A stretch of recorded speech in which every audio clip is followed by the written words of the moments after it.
New year की रात के बाद अमेरिका के एक शहर में एक लड़की अचानक गायब हो जाती है। कुछ घंटों बाद एक लड़का पुलिस स्टेशन पहुंचता है और कहता है, मेरी दोस्त निकिता घर से गायब हो गई है। पुलिस उसकी बात नोट करती है, सवाल पूछे जाते हैं, डिटेल्स ली जाती है, लेकिन कहानी यहीं नहीं रुकती, क्योंकि अगले ही दिन वह लड़का खुद भी गायब हो जाता है। अब पुलिस के सामने दो मिसिंग लोग हैं, पहले निकिता और फिर उसकी गुमशुदगी की रिपोर्ट लिखाने वाला शख्स। और यहीं से यह मामला साधारण नहीं रहता।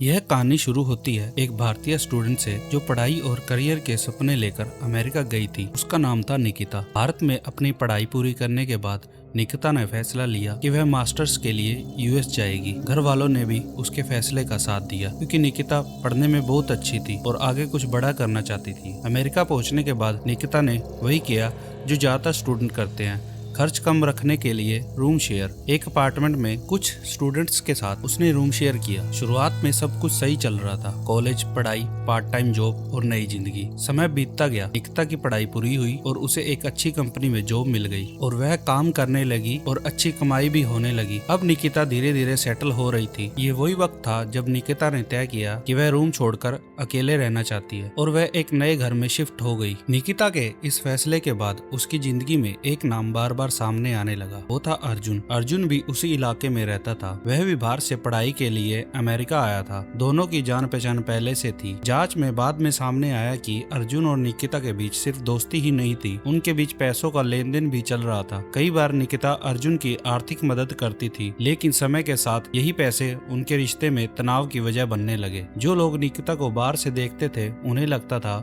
सब कुछ ठीक है, ना कोई शिकायत, ना कोई झगड़ा, लेकिन कुछ चीजें अंदर ही अंदर बदल रही थी। न्यू ईयर की रात ज्यादातर लोग पार्टी में थे, लेकिन बताया जाता है कि निकिता उस दिन भी काम करके घर लौटी थी और उसी रात के बाद वह अचानक लापता हो जाती है। अगली सुबह अर्जुन पुलिस स्टेशन पहुंचता है और कहता है निकिता न्यू ईयर की रात से घर से गायब है। पुलिस उससे डिटेल्स लेती है, आखिर बार कब देखा, किससे बात हुई और क्या क्या हुआ, सब कुछ नोट किया जाता है। जिस लड़के ने निकिता की गुमशुदगी की रिपोर्ट लिखाई थी वह अगले दिन अचानक गायब हो गया। फोन बंद, कोई संपर्क नहीं। और जब पुलिस उसके बारे में जानकारी निकालती है तो पता चलता है वह अमेरिका छोड़कर भारत जा चुका है। यहीं पर पुलिस को पहली बार यह एहसास होता है कि यह मामला सिर्फ एक मिसिंग केस का नहीं रह गया है, लेकिन पुलिस को अभी भी एक काम करना बाकी था, उस घर को देखना जहां निकिता आखिरी बार देखी गई थी। और जब पुलिस उस अपार्टमेंट का दरवाजा खोलती है, उन्होंने जो सामने देखा उसने पूरी जांच की दिशा ही बदल दी। बाहर से सब कुछ नॉर्मल दिखता है, लेकिन जैसे ही दरवाजा खुलता है